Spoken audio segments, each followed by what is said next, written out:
Hi guys. Good evening everybody and welcome to another session with the Genius Copywriter. Today we are looking at the psychology of selling. The psychology of selling. If you're watching this video right now, yes, it's not live. It's not live, it's been premiered. And the reason is that currently, as you're watching this, I'm most likely in a conference somewhere in the mid east of Nigeria. So there's no how I can be filming live session in a conference when I'm in a conference. And so I have promised us that our class holds every Wednesday by 8 p.m. on YouTube, and so I had to keep to my word and I had to show up 8 p.m. today, Wednesday. So that is why you are seeing this now. So I pre-recorded this session so that exactly 8 p.m. when it's time for our lecture, I would premiere it and we could watch and learn. So I need you all to stay from the beginning of the class to the end of the class. Remember that in as much as this is not live, I am still here with you, okay? I'm still with my phone. I'm most likely going to be online now, seeing your chats and replying your comments and answering your questions via chat, okay? So I want you to pay attention to the class from the beginning to the end of the class. And I want you to bring out your writing materials and take note of these things, because these are what instructions that are going to help you sell better. They are going to help you convince your clients to buy your products. And please pay attention to whatever I'm going to be talking about, because it's really a great secret that if you don't apply, it might be difficult for you to sell. And by the end of this class, you should be able to sell to anybody, anytime, any day, anywhere, and persuade them to pick your material or pick your product or pick whatever CTA you are instructing them to pick or you're presenting before them, okay? So it's going to help you close your sales. So psychology of selling has to do with understanding the human mindset and how it works. So you'll be able to talk to that client and talk to that prospect with an understanding of what exactly the person is thinking at that time, okay? All right, so you have to pay keen attention to the different things I'm going to be sharing with us, because it's going to help you to close sell. So first of all, I'm going to be talking about the behavioral patterns of human beings, what your customers are thinking when you're bringing a product to them. And then I'm also going to be sharing with us 9 emotional triggers that you could employ when you're selling to your customer, when you're writing a copy. So these things are very, very important. Then I will also conclude by telling us the content that should be in our sales, things that we should do, things we should not do. So it's really going to be a very interesting class, and I want you to stay tuned. The assignments are also going to be coming up as we discuss. So pay keen attention so you're able to pick the assignments and give response in the comment section, okay? So first of all, let me start with the behavioral patterns of human beings. First of all, every human being is an emotional being. That is why everything they are buying is based on emotion, and then they justify with logic. But they first of all buy out of emotion, okay? So human beings generally are emotional beings. They are emotional beings. We have soul, we have a soul, we have feelings, we want to cry, we would want to sympathize with someone, we would want to get angry. We are beings that have an emotional component, and so human beings are what emotional, and that is the part that is always controlling most persons, okay? Every decision we make in life, most people make it out of emotions, and then logically they now try to justify whatever they have chosen emotionally. So your copy has to has to appeal to the emotion of your customers or to your clients, okay? So we are all emotional beings. Another behavioral pattern in human beings is that human beings are generally lazy, okay? We are generally lazy. We want things already done for us. We don't want to stress ourselves. So it's going to be easy for you to sell a product to someone and convincing the person that this is going to make the person's life easy. So you're relieving the person of work or stress or hard labor. So human beings are generally lazy. We just want an easy life. We just want to get everything in our bed, no stress, ladies, baby girl life. We just want goodies coming our way without us working for it. And so if you have a product that helps to solve that problem for man, people will definitely listen to you. So you can appeal to that aspect of us that tends to be lazy by giving us a product that is going to help us relax or not work so hard. Understand? Okay. So another behavioral pattern is that human beings never want to take responsibility for anything. Okay, we don't want to take responsibility for anything. We always want to blame another person for whatever is happening to us. Sorry if this place is echoing. I'm actually in an open place. Okay, but I really hope we can hear me loud and clear. Okay, so human beings don't like taking responsibilities. We like to push the blame to somebody else. We like to send the blame, like Adam. It was the wife you gave to me, and then Eve said it was the serpent. We always want to push the blame to somebody else. We don't like taking responsibility. So whenever you're selling to anyone, never make them feel that they are the reason for their problem. If not, you've lost them. They're just going to be disconnected from you. So never make them feel that they are the reason for their problem. But I take away the blame from them. Tell them, I know you've been trying so hard to make money and it's not been working. Calm down, it's not your fault. Then you begin to introduce whatever. Say, probably because you introduce the factor, you don't have this, but this is not present to help you understand how to make money. Or you push the blame to the system, their educational system. It's not your fault that you don't know how to make money. It's not your fault that you don't have financial knowledge or intelligence. You're not financially intelligent. It is not your fault whatsoever, and I do not blame you for it. I blame my educational system that do not incorporate these things in the curriculum. So that way you have gotten that person's attention. The person knows that whatever problem he or she is having is not because he or she is not is responsible for the problem. You've taken away the blame from the person and you've shifted it to something else, which is what human beings like. So anytime you are selling to someone, always remember that you don't blame them for their problem. If not, you've lost them. They'll get disconnected from you. So also, the fourth behavioral pattern is that human beings are generally selfish. We want to have everything to ourselves. We are greedy. If we have 10 naira, we always want to make it 20 naira. If we have 1 million, we always want to make it 2 million. So human beings generally, that's a test for more, for power, for more money, for more of something is inherent in man. Okay, so how does that apply to selling? People always want to know what they stand to gain. So always shift whatever you're writing in your copy. Let's not be about your products. Let's not even be about you. Let's be about the person. But everybody always wants to gain something. The question your customers are asking whenever you walk up to them to sell anything is, what is in for me? That is it. If you don't have anything that it's in for them, no matter the English you're speaking, they're not going to give you attention. So they always want to know what is in for them. So that because of that, never make your copy or your advertisement or your sales about yourself or even about the product. Make them see the reason why they need to buy it, what it's going to do for them. Let's be about your customer and not about you. Okay? So, and finally, on these behavioral patterns, you need to know that people will not always tell you the truth. Human beings are pathetic liars. So do not always take everything they say face front. Do not always swallow it hook, line, and sinker. Do not. Because they might come out and tell you, doctor, this is what is wrong with me. But inside, there are other underlying problems. Okay, for example, a smoker or an addict will not come and tell you that they are scared that they will not get pregnant or that they will not impregnate their wife is a man. They won't come to tell you that they are afraid of infertility. But that is what they are afraid of. But they will come and present every other issue of why probably they want to stop being addicted to it. In diabetic patients, when they present to you, they might not come and tell you my sugar is high. They will not even know their sugar is high if they are not yet diagnosed. They would come with the common things that they are seeing, the symptoms they're having, polyuria, polydipsia, polyphagia.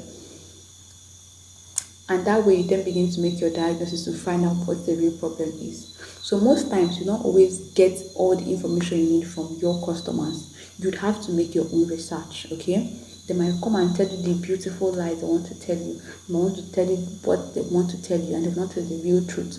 So you have to also do your research, okay? Whenever your customers gives you an information, make sure you're also doing your research to find out, more about the underlying issue. What is the main reason why people want this product? A man might find it difficult to come and tell you that he's not having a very wonderful intercourse with the wife. He will come with some other reason.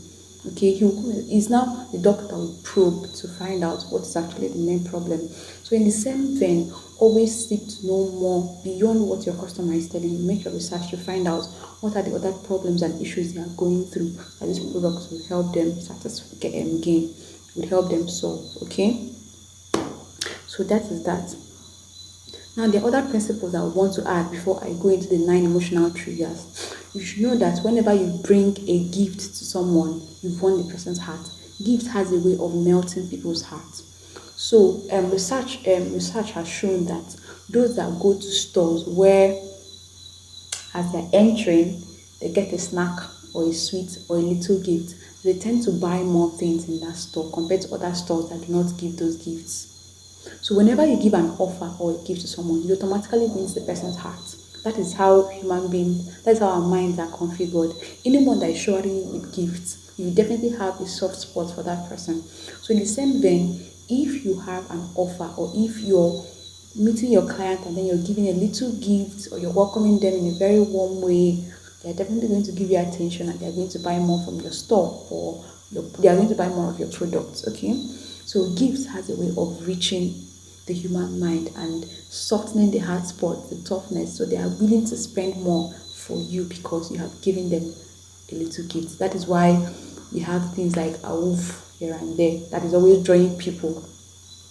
So that is one thing that you can always leverage on. Then another thing is that people always want to trust you before they buy your product. I hope you're noting all these things because it's going to help when you're writing your copy. You won't just come and start saying all the beautiful things in your head. You understand what your customer is thinking at each point. So people always want to trust us before they can patronize us. And that is why that is the place of social proofs, testimonials, sharing testimonies of who has used your product and how it has worked for them. That is very important in writing a copy. That is also very important in making sales. By the time you are reaching out and people are buying your product, get reviews from them. Get testimonials from them. So I use it to also sell your product because that is why people share testimonies in church, to build the faith of others. So they have faith, they believe that if it works for this person, it can also work for me. So that's the human mind. People always want to have want to always trust us first. Let's remember the KLT formula, the know, like, and trust. Your customers will want to know you, they want to like you, and they want to trust you. And once they do that, they can patronize you and buy your product, okay, in a very great quantity. All right, so now to the main psychology of selling. I just told us the behavioral patterns, okay. Now, in the psychology of selling, you have to understand that there are things that you have to do when you meet your customer, and there are things that you should try to avoid. Okay, first and foremost, when you're meeting your customer, do not go with enthusiasm. Don't just go and be like, "Hi, my name is Faith, and I would like to show you a very wonderful product that is going to help you." That enthusiasm can turn your customer off, and they'll just build a wall and a barrier between you and them. Okay, so don't go with full enthusiasm. Just like someone walk up to you and be like, "Hey, how far? What's up? How are you doing, guy? I want to show you something. I want you to buy this thing. It will help you to do something."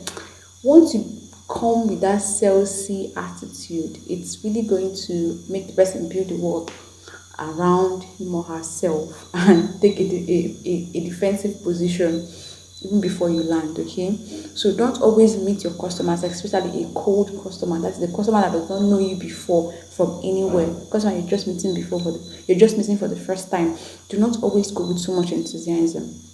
Just talk normally, just gist. Don't even have the mindset of selling at that point. "Hi, how are you doing? My name is Faith." The person introduces more herself. You ask the person a few questions to make the person comfortable and to get to know more about that person. Okay, so you ask the person those questions. So take it gradually. Okay, at that first encounter, it's advisable that you don't even sell your product. You just get to meet that person and make the person comfortable with you. So that is number one. Do not be enthusiastic on your first meet with someone. Now, secondly, your customers do not want to be pitched. Okay, they don't want you to pitch them.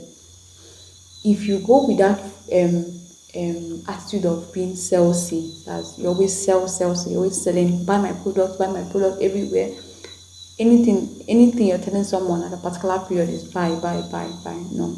Customers do not want to be pitched. If it is you and someone is coming to meet you and each time the person meets, the person telling you buy this, buy that, you start running away from the person. So let's avoid that salesy attitude. Don't always pitch your customer face front at or first encounter. Do not do that, okay? Always take time. Let the customer feel comfortable with you first. Then avoid pressure, okay? Pressure is a no-no in selling. The mind has a way of just turning off when there's so much pressure, okay? Even if the person finally buys your product, when you've pressurized the person, it might just be once or twice, and it will be out of compulsion. The person will start avoiding you and will not want to come back again. So do not put so much pressure. You've talked to the person said, okay, I'll get back to you. And the next minute, you ask again, how far? I'm still waiting for a reply. Okay, I'm coming. Hold on. Wait for another 2 hours or 10 hours. And then you text the person back. Do not mount pressure on your customers. Do not make them be forced to buy your product. Just persuade them. Just give them reasons why they should buy your product. And if you do your homework very well, your persuasion your persuasion should be able to convince them to buy your product. So avoid pressure, or always being in their face to buy your product. It doesn't work, okay? It's just a turn off for people. Then also remember that it is not about you, it's about your customer. I've said that several times. Even before this class, I've mentioned that time and time again. It's not about you, it's about your customer. Then next up, you would have to get in the shoes of your customers. Most times we just want to present our product without finding out the pain point of our customers. That is totally wrong. You have to find out the pain point of your customer. If anybody is coming to you to ask for anything, ask for any help or buy your product, they actually want you to understand the problem they are going through. Once you calm yourself down and listen to your customer or client or prospect and understand what their pain point is, and they feel you're following, you understand what they're going through, then when you're offering that your product as a help, they would listen to you because they know you understand the problem they're having and you'll be able to help with your product. I don't know if you understand.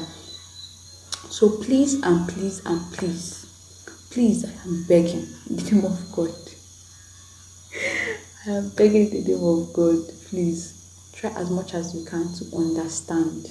Empathize with your customer. When he or she is sharing her problems, the problems of the company, or why the business is not moving forward, try to empathize, okay? Let them do more of the talking. You do more of the listening. Let them do more of the talking. You do what? Do more of the listening. Let them be the ones to talk and share all their problems with you. And as they are talking, always be giving them signals that you're understanding what they are saying, okay? You can always give a response like, okay, I understand. So please always get into the shoes of your customers, okay? Make sure you understand their pain point first, that you listen to them explain what their problem is, and let them know you're listening actually by responding. Give a feedback. Tell them, okay. Be responding as they are talking and let them know that you understand what they are saying. Then you provide a solution using your product, okay? Now next is that no, it's not bad at all. When your customers tell you no, do not take it to heart. Don't think it's because you didn't persuade them enough or you didn't do your homework. If you've done everything you should do, if you did your part, you did your research, tried as much as you can to persuade them using a very good copy, and they said no, do not feel bad, okay? It's not everybody that will listen or that will buy your product at the end. But those are when you do your homework very, very well, you will definitely reach more audience than you would have reached when you do not. Okay.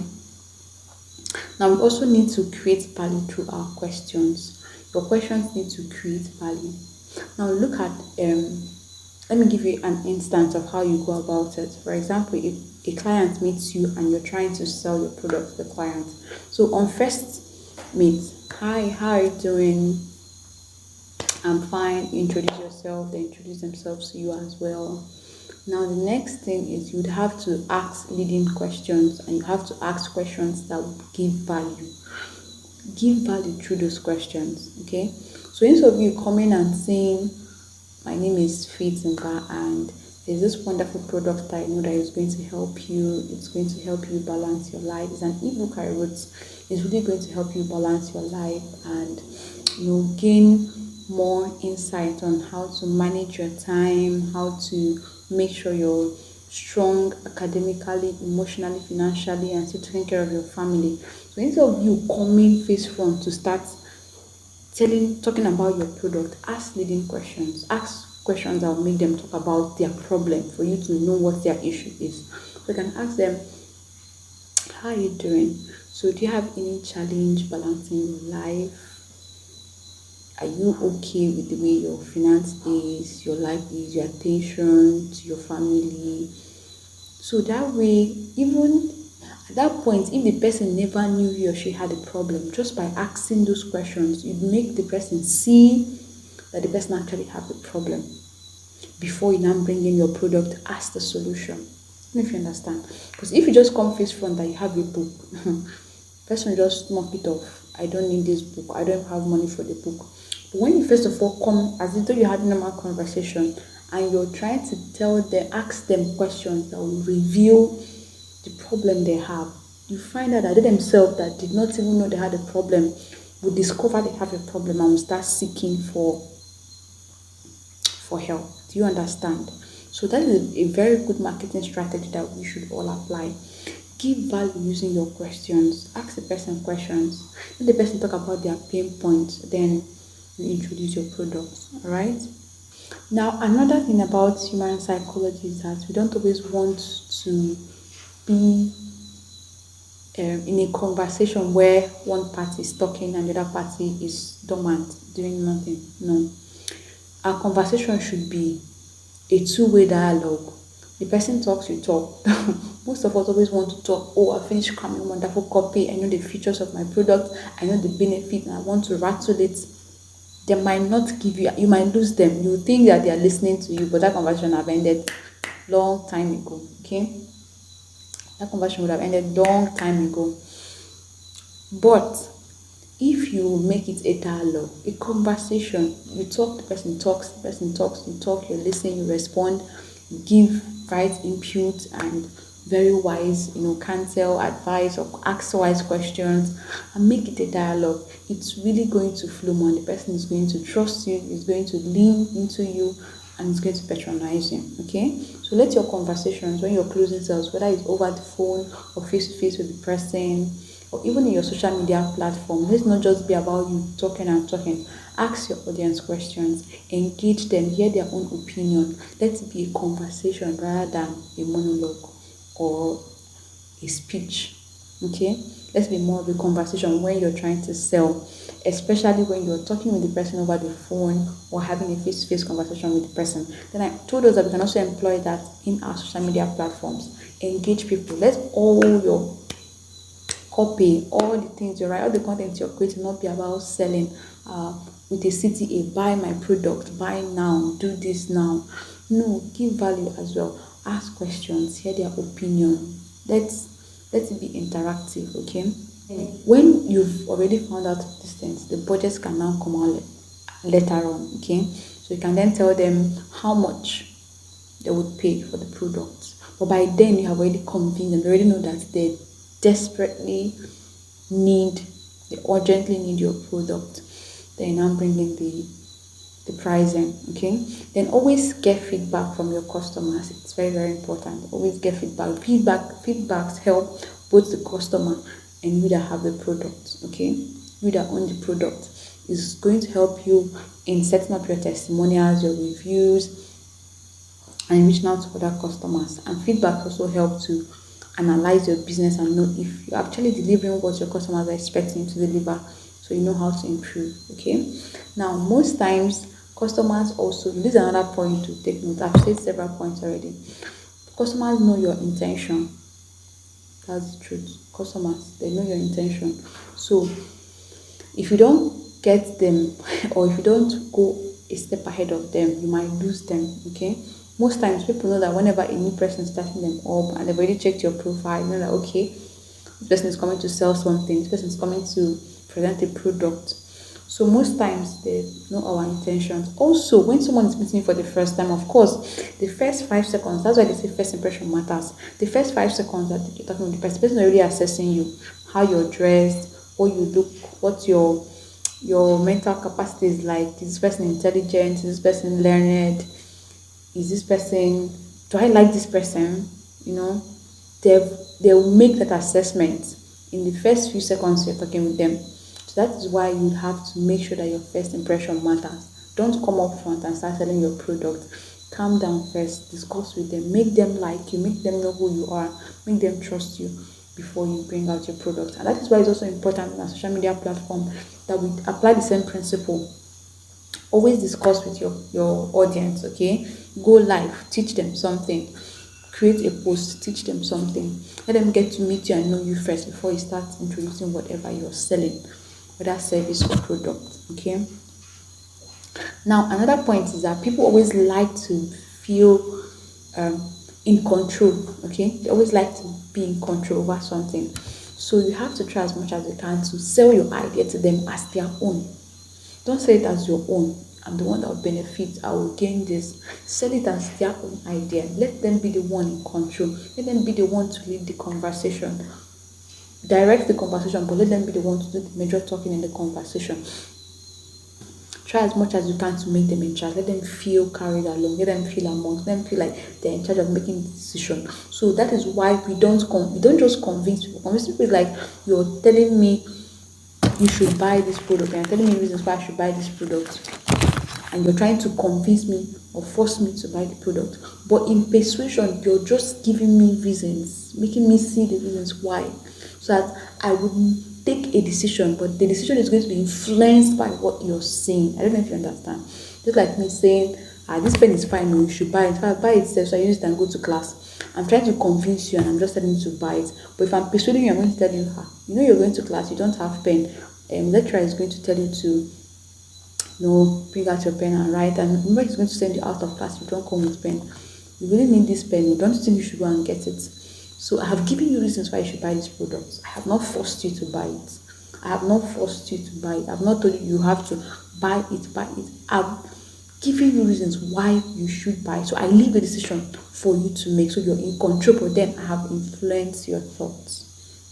Do you understand that? So let it be more like that. Let the customer feel like they make the decision themselves. Give them reasons, appeal to their emotions, and let them make the decisions. Alright? Then I think finally on this, before I go into the 9 different emotional triggers, please always make sure that you focus on helping rather than selling. Provide solution. Be a revenue generator. Don't be a seller. Don't be a seller, please. Don't be salesy. Always be out there to help, okay? Always be out there to help. Help your customers. Provide help. Just help. Don't even have the mindset of gaining money, okay? It's good that you should go and make some money and be paid, but let the mindset not be, if I'm not being paid for it, let me not do it. Provide help, provide solution. The money will go wherever you're bringing help or bringing solution. All right. So don't always be a seller. Don't always be buy.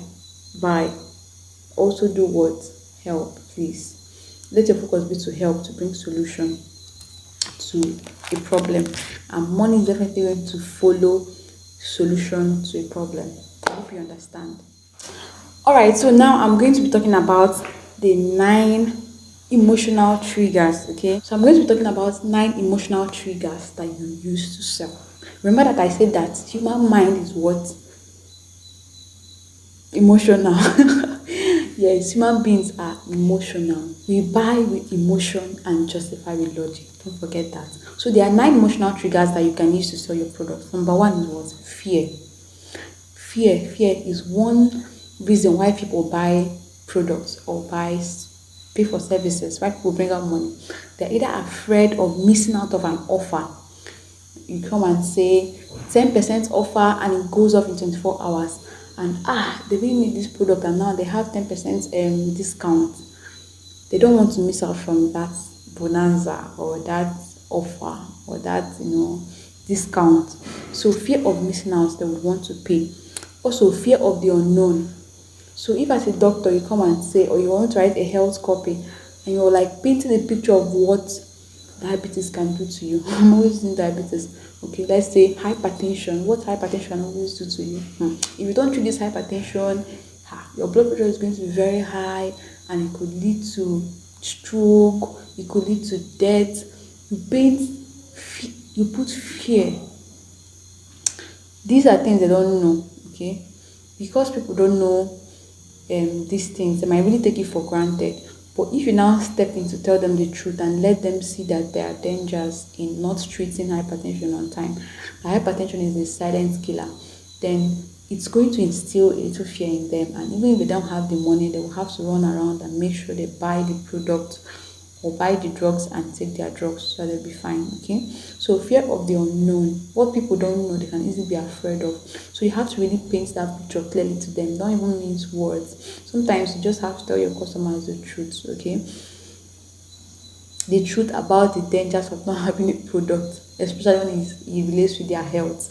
Because if you just tell them you have hypertension, go and buy a drugs and take, and you leave them, most of them will go and sit back at home and they will not take the drugs. They'll just take it for granted. Then they'll not come down with complications when it's already critical, and by then there's little or nothing you can do about it. The person is almost gone. So it's always good as they are coming, you're telling them face front, if you don't take your drugs, if you don't do this is the things that are going to happen to you. So it's going to push them to take action. It's going to push them to buy the product, and it's going to push them to take their drugs. Okay, so people are also afraid of falling sick, afraid of going broke. So these are the things that you can employ. Okay, are you bring up anything and tell people now, hey, there's money here. You see that crowd will want to go because they're afraid of being broke. So fear is one emotional trigger that you can use to sell at any time.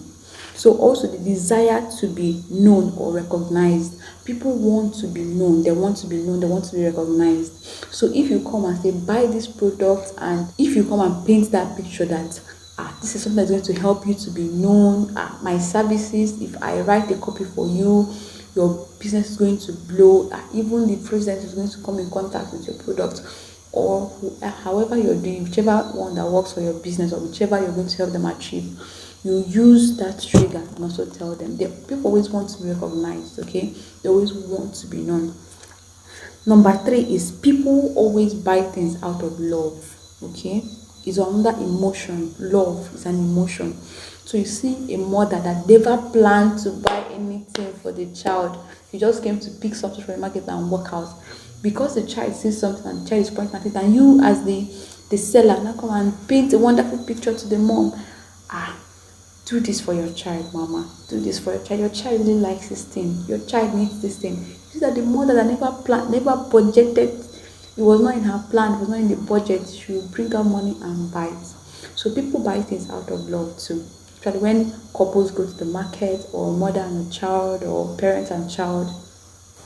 So that could also be another point. So all these things you see people doing in the market, these are strategies. So just that some of them come spontaneously, some of them actually learn it, over time, or inherit it from whoever they learn to work from.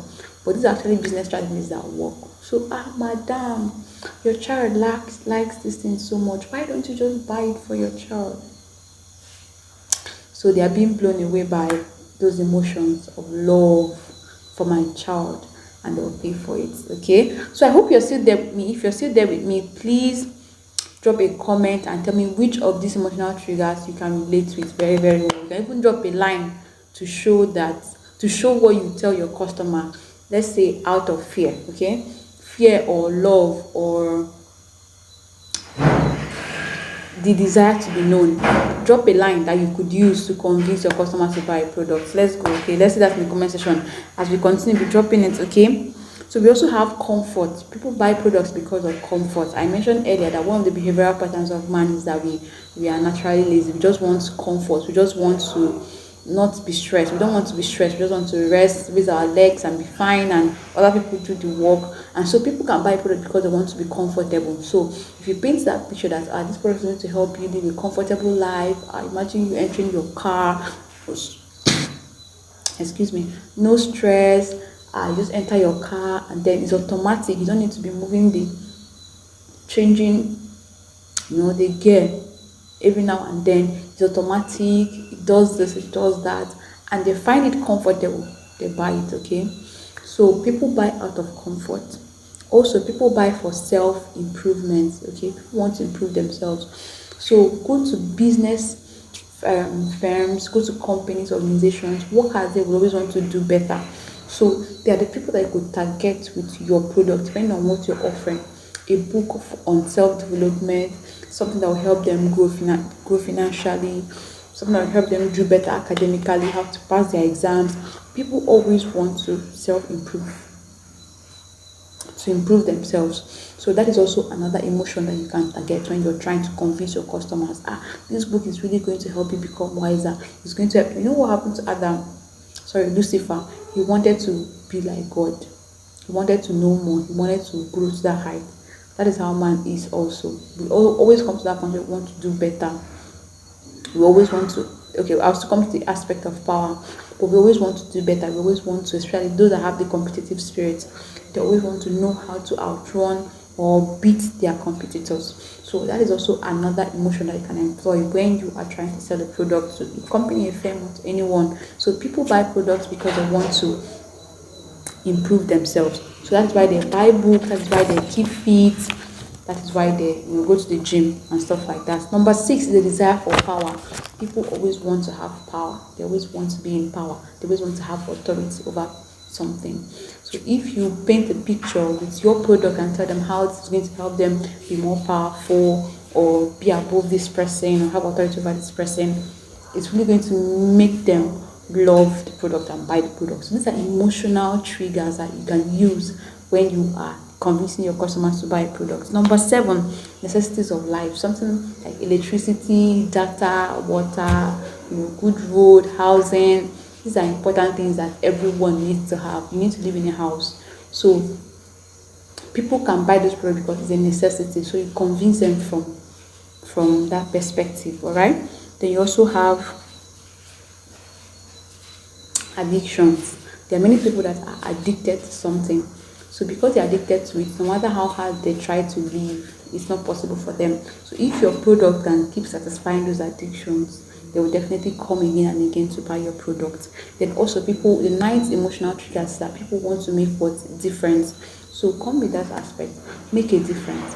Buy this product and you're going to be different. You're going to be outstanding. You're going to be ahead of this person. You're going to be better off. People always want to make a difference and be in power and be in charge and be above other people.